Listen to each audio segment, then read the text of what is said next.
Hey everyone, it's Jonathan. I just want to get straight to the point about this Michael Brown incident. Let me tell you something, and I said this before. What we're doing out here is not helping. Us rioting, looting, burning down donut shops and stores and everything else, liquor store, Shanae's hair salon for the extensions. This is not helping. Us acting a fool out here because we pissed off at the police is not helping. I said this before and I said it again. Change is not going to come until we change it. You understand what I'm saying? This is not helping. Change isn't gonna come until we change it. All we know how to do is march and riot and loot. This is not helping. What you guys are out here doing is not helping, and I hate to say this, but I'm gonna tell you what you need to hear imposing to what you wanna hear. All we know how to do is blame the police and white folks for our actions. That's all we know how to do is blame police and white folks. They mistreating us. They beating on us. Oh, slavery still exists. I'm sick of it. I'm sick of it. I'm not going to tell you we going to march, we going to do this, we going to do that. I'm going to tell you, damn it, let's change. Let's change as black people. When is this going to stop? When? How are our children supposed to grow up when we out here acting a stone fool? How are our kids supposed to grow up when we out here acting stupid? How? How? Even the book of Deuteronomy in chapter 2, verse 3, God said, we have toiled this mountain long enough. We have toiled this mountain long enough. 40 plus years they spent in the wilderness. It's been over 50 years since we sang that song, We Shall Overcome. Hell, when are we gonna overcome? When? That was 50 plus years ago, and all we doing is going around in circles. Going around in circles. You activists out there, you civil rights leaders, all of a sudden Black Panthers, NAACP come out the woodworks. They just came out of nowhere. Oh, we gonna want justice. We want justice. No justice, no peace. That's all you see, no justice, no peace. Shut up. When there was 60 plus shootings in Chicago a few weeks back, where were you? Nowhere to be found. A few weeks later, it was 47 drive-bys in one weekend. Where were you? Nowhere to be found. When Lil Ray kills Little Lukey, where were you? Nowhere to be found. Okay, when a little girl was shot when she was riding her tricycle in the front yard and stray bullets hit her, where were you? Nowhere to be found. Police beat up on a black man. Oh, slavery still exists. Slavery still exists. Oh, shut up. Because I hate to say this, and I know this is going to piss a lot of people off. All the incidents I seen, all the brothers was resisting arrest and causing trouble. Okay? Hate to tell the truth. Hate to tell the truth. Because I want to debunk that myth as far as being young and black and mistreated. I'm young, black, I drive a brand new BMW and live in the valley. How many encounters have I had with the police? Many. How many times has it got out of control? None. None. None. So I want to debunk that myth about us getting mistreated and slavery. Oh, all they know how to do is beat on the black man. Nonsense. Nonsense. Because I had many encounters with the police and I became good friends with them. Tell me how come I could live that life and you can't? Tell me. It's time for us to change as black people. Marching ain't cutting it. All you civil rights leaders, all you jokers out there telling us, oh, we need to do this, we need to do that. We need to change. The book of Deuteronomy, I said again, chapter 2, verse 3, God said, we have toiled this mountain long enough, go northeast. It's time for us to change. Change as black people. And I'm not talking about that Obama change, because we still waiting for that change. That's a whole nother video, but we still waiting on that. That silly joker ain't said nothing about none of this. It's time for us to change. You civil rights leaders, it's time for you to hear from God and get a revelation. We need to change our sense of direction. Jesus said the blind can't lead the blind because they both gonna fall in the ditch. Matthew 15:15, don't get it twisted. Stop burning down your communities and where you live because you mad at the police. Clean up your own neighborhoods and then they'll clean up theirs. Starts with you first. I said that from jump. Reverend Al Sharpton, all you leaders out there, NAACP, let's get it together. Let's get it together because this is embarrassing. The whole country is watching us act like Planets of the Apes Part 3. Okay, where's Hollywood when you need it? I'm gonna be honest and give you the cold facts. Where's Hollywood when you need it? Because there's Planet of the Apes going on right now. Let's get it together, black folks. Let's change our ways. Until this all comes forward, we need to chill and relax. Okay, out here acting stupid and acting like Curious George on Red Bulls ain't helping. Ain't helping. I don't support that. I don't support that. My kid looking at TV like, what's going on over there? What in the world? A girl walking down the street with TVs and her underwear on. What is that? It's embarrassing as black people. Let's stop marching and let's just change. Okay, that we shall overcome nonsense. Let's get it together. I'm still waiting for us to overcome. Okay, now it's 50 plus years ago. Round and round in circles ain't working anymore. God bless you all. Keep moving forward as a nation, as a people. Prompting many to ask for peaceful protests, including our next guest. We told you about him yesterday, and you heard from him possibly online on your own. This has gone viral. What we're doing out here is not helping. Change is not going to come until we change it. And I hate to say this, but I'm going to tell you what you need to hear imposing to what you want to hear.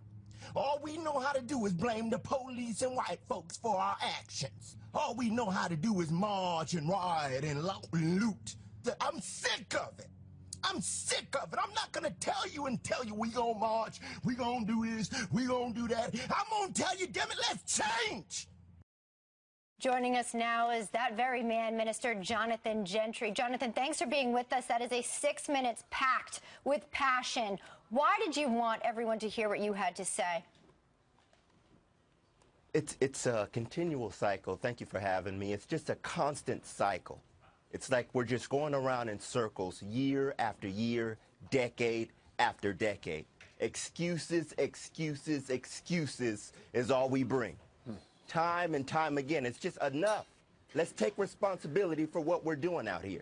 What did you make of when Al Sharpton, the Reverend Al Sharpton, showed up to town? Because, you know, a lot of people said, "What, Reverend, why don't you go up to Chicago? There's killings every weekend in Chicago. If you could bring the cameras to Chicago and talk about it there." Instead, they go into Ferguson.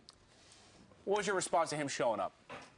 Gilbert Arenas is absolutely right. Where were you in Chicago on 4th of July weekend when over 60 drive-by shootings took place?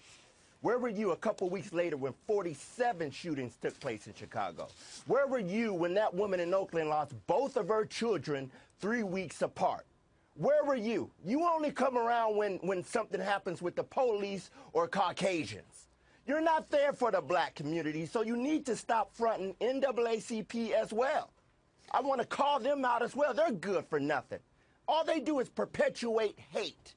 I represent humanity. It's just from my heart. Humanity. God came for humanity. You know, enough with our excuses. And this came from, and let me say this, this came from the rebellion of the two gentlemen.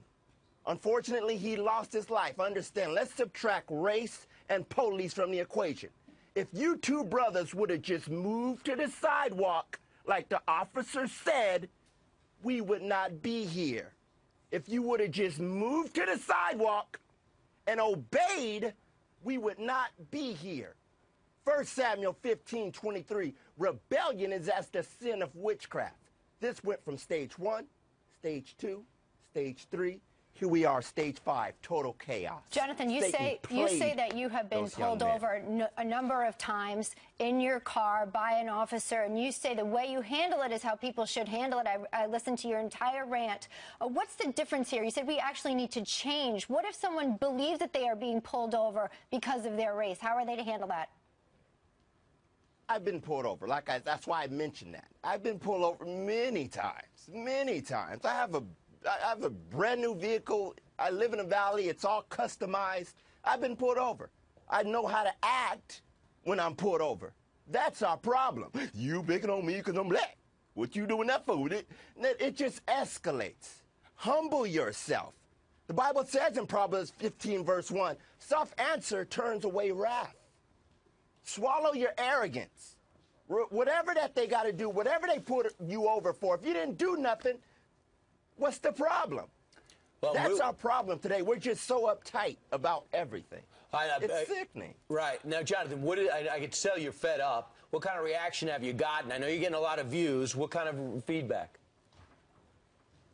This is positive feedback. Of course, the black community, oh, you Uncle Tom, yada, yada. Honestly, the only Uncle Toms I see in I want to say another word, are the ones burning down your own community. Sorry to say. Right. I'm not Al Sharpton. I'm not NAACP. I'm not going to go down there and say, we going to do this, we going to be okay. No. Let's change our ways. What would you like to see from the President of the United States? A lot of people think, you know what, he might have missed an opportunity here to speak directly to the black community. What do you think that the President, here was the President speaking yesterday from Martha's Vineyard. I'm going to play this soundbite and get your response. Take a listen. I know that emotions are raw right now in Ferguson, and there are certainly passionate differences about what has happened. There are going to be different accounts of how this tragedy occurred. There are going to be differences in terms of what needs to happen going forward. Now's the time for healing. Now's the time for peace and calm on the streets of Ferguson. Now is the time for an open and transparent process to see that justice is done. Johnathan, your response to that? Same old song and dance. We heard it from Trayvon Martin. You didn't say nothing in Chicago when it was a war zone where you came from. You didn't say anything about that. Why this? Why this is just PR, in my opinion. And the Cambridge Someone handed him a note and said, speak. Right. Well, it's hard for me to swallow. Well, Johnathan, listen, everything you're saying, I hear it, I understand, but I'm just thinking about somebody at home right now and saying, well, Johnathan Gentry is giving in to the fact that there might be racial bias in this country, and you just said, well, there is, so deal with it and make the best of it. How do you stop the behavior you don't like, being pulled over because possibly you're black? Because you have the right answers is one thing, but the fact that you're pulled over, people say is unacceptable. Your question is what? What's your question? Question is, what do you say to people sitting at home saying, by answering the questions and getting along, identifying that you're pulled over because of race, and dealing with it is giving in? The problem is, it's our reaction. It's how we respond. It's how we respond. You understand? Those two men, Mike Brown and his friend, challenged the police. He told you to move to the sidewalk. You said, no, we're going to wait till we get to our destination. That's our problem today as African-American males and African-Americans. We just feel like we're constantly challenged, so it's an ego thing. It's just a competition, and it doesn't help. Someone has to humble themselves. I just realized these officers are doing their job. I understand there are bad cops out there. Yes, I understand. But some of these gentlemen, officers, and my heart goes out to all of them, they have an extreme stressful job. Let them do their job and be on your way. It just takes a couple minutes. Swallow your pride. Sure. That's the only way we're going to get ahead. Johnathan, we want to thank you for being with us here. You know, certainly some will say that you had extreme statements with us this morning, but we thank you for being frank and honest. Thanks, Johnathan. Thank you.